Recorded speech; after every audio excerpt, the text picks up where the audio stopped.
ঠিক আমরা এই মুহূর্তে সরাসরি যুক্ত রয়েছি ইসলামিক যে 8টি দল রয়েছে তারা জুলাই সনদ বাস্তবায়ন আদেশ জারি এবং জাতীয় নির্বাচনের পূর্বে গণভোটের দাবিতে এই মুহূর্তে তারা 8টি ইসলামিক দল গণমিছিল নিয়ে তারা এই মুহূর্তে প্রধান উপদেষ্টার কার্যালয় অভিমুখে তারা রওনা হয়েছে। ঠিক আমরা দেখতে পাচ্ছি যে পূর্ব ঘোষিত কর্মসূচির অংশ হিসেবে তারা এই মুহূর্তে প্রধান উপদেষ্টার ঠিক কার্যালয়ের কাছাকাছি রয়েছে এবং সে যে 8টি দল রয়েছে সে 8টি দলের নেতাকর্মী এবং সমর্থক যারা রয়েছে তারা এই মুহূর্তে মিছিল নিয়ে গণভোট বাস্তবায়নের দাবি সেই স্লোগান দিয়ে তারা এই মুহূর্তে দেখতে পাচ্ছেন তারা প্রধান উপদেষ্টার কার্যালয় যে রয়েছে তার ঠিক সেখানে স্মারকলিপি দেওয়ার উদ্দেশ্যে তারা এই মুহূর্তে রওনা হয়েছে এবং ঠিক এই গণপদযাত্রার আগে পল্টন মোড়ে সেখানে তারা সংক্ষিপ্ত সমাবেশ করে এবং সেখানে যে 8টি ইসলামিক দলের প্রতিনিধি রয়েছে এবং তারা আমরা দেখতে পেয়েছি যে সেখানে তারা বক্তব্য রাখে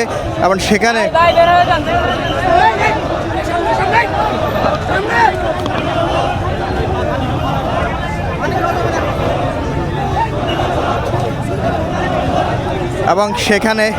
গণভোট বাস্তবায়নের জোরালো দাবি নিয়ে আমরা দেখতে পেয়েছি যে তারা সেখানে বক্তব্য রাখেন এবং তারা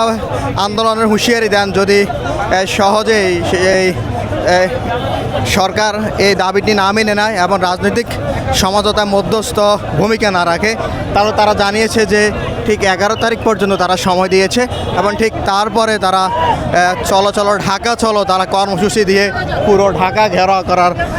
হুঁশিয়ারি দিয়েছে এবং নির্বাচন সামনে যে রয়েছে সেই নির্বাচন নিয়েও তারা আমরা দেখতে পেয়েছি যে বিভিন্ন বার্তা দিয়েছে এবং কেন্দ্র দখল হবে না বা সুষ্ঠু নির্বাচন হবে এমনটাই প্রত্যেকটি দল যেন মিডিয়ার সামনে এসে সরাসরি বলে এবং সেই দাবি তারা তুলেছে। এছাড়া প্রধান উপদেষ্টার কাছে জাতীয় নির্বাচনের ব্যাপারে বলেছে যে যদি সামনের নির্বাচনটি কোনো কেন্দ্রে কয়েকটি কেন্দ্রে যদি বিশৃঙ্খলা সৃষ্টি হয় কেন্দ্র দখল হয় তাহলে পুরো নির্বাচন ব্যবস্থা যেন বাতিল হয়ে আরেকটি নির্বাচন দেওয়া হয়। বলা যায় যে সব কিছু মিলিয়ে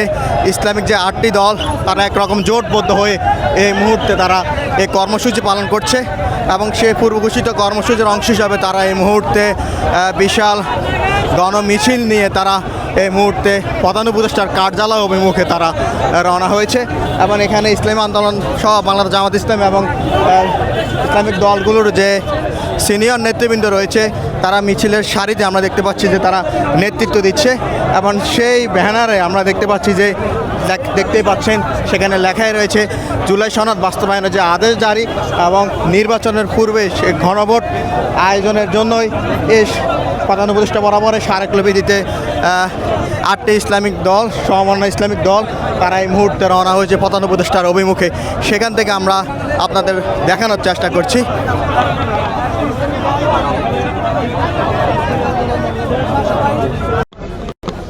ঠিক এই মুহূর্তে দেখতে পাচ্ছেন আমরা এই মুহূর্তে রয়েছি 8টি ইসলামিক দল পূর্বঘোষিত কর্মসূচি দিয়ে তারা এই মুহূর্তে সেই 8টি ইসলামিক দলের প্রতিনিধি মোট 9 জন এই মুহূর্তে প্রধান উপদেষ্টার যে কার্যালয় রয়েছে সেখানে জুলাই সনদ বাস্তবায়ন এবং গণভোট হওয়ার দাবিতে স্মারকলিপি নিয়ে যাচ্ছেন এবং তার কিছু সময় আগেই এক বিশাল গণমিছিল নিয়ে তারা ঠিক যে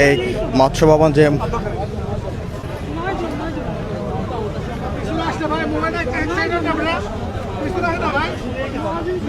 মোড় রয়েছিল ঠিক সেখানে প্রত্যেকটি দলের নেতাকর্মীদের সামনে সেখানে দিক নির্দেশনা দিয়ে তারা এই মুহূর্তে তারা প্রধান উপদেষ্টা ঠিক দেখতে পাচ্ছেন এই মুহূর্তে কাকরাইল যে মোড়টি রয়েছে ঠিক 8টি ইসলামিক দলের প্রতিনিধি দল সে কাকরাইল মোড়ে পুলিশের যে সর্বোচ্চ নিরাপত্তা সে ব্যারিকেড দিয়ে তারা এই মুহূর্তে ভেতরে তারা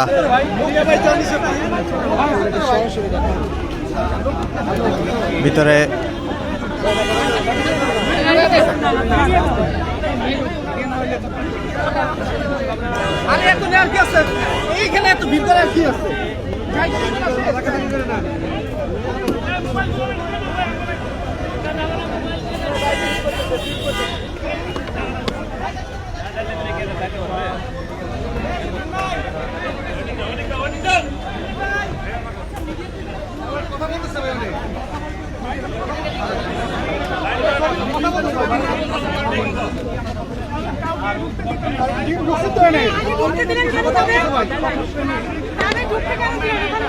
কথা বলতেছেন ছবি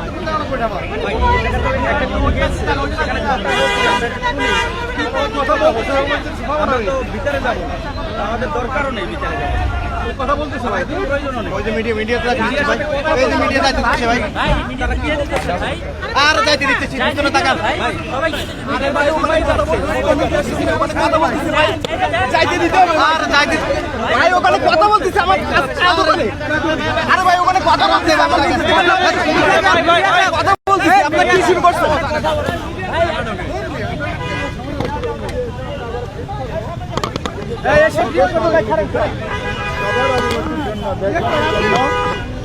জামাত ইসলামের মাননীয় সেক্রেটারি মিয়া গোলাম পরোয়ার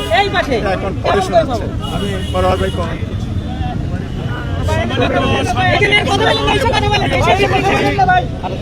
আসসালামু আলাইকুম ওয়া রাহমাতুল্লাহি ওয়া বারাকাতুহু।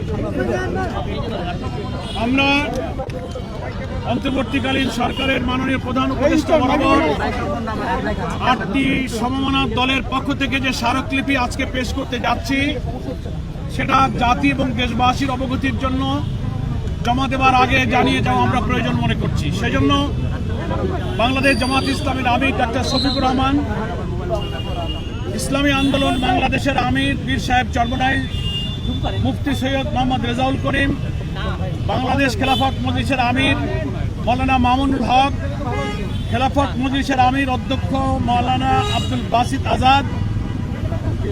বাংলাদেশ নিজামী ইসলামী পার্টির আমির অধ্যক্ষ মৌলানা সরওয়ার কামাল আজিজি, বাংলাদেশ খেলাফত আন্দোলনের আমির মৌলানা হাবিবুল্লাহ মিয়াজি এবং জাতীয় গণতান্ত্রিক পার্টির সভানেত্রী ব্যারিস্টার তাসমিয়া প্রধান এবং বাংলাদেশ ডেভেলপমেন্ট পার্টির সভাপতি অ্যাডভোকেট আনোয়ারুল হক চান, এই 8 জনের স্বাক্ষরিত যে স্মারকলিপিটা আমরা প্রধান উপদেষ্টার কাছে পেশ করছি, সেটাই আপনাদের অবগতির জন্য আমি পেশ করছি। মাননীয় প্রধান উপদেষ্টা, আসসালামু আলাইকুম ওয়া রাহমাতুল্লাহ। 2024 সালের জুলাই আগস্ট মাসের সফল গণ অভ্যুত্থানের পর জনগণের অভিপ্রায় ও জাতীয় ঐক্যমতের ভিত্তিতে আপনার নেতৃত্বে অন্তর্বর্তী সরকার গঠিত হয়েছে। অন্তর্বর্তী সরকার দায়িত্ব গ্রহণের পর রাষ্ট্রের প্রয়োজনকে সামনে রেখে জনগণের প্রত্যাশা পূরণের লক্ষ্যে গণহত্যার বিচার, রাষ্ট্র সংস্কার ও স্বৈরাচার ফিরে আসার সকল পথ রুদ্ধ করার প্রত্যয় নিয়ে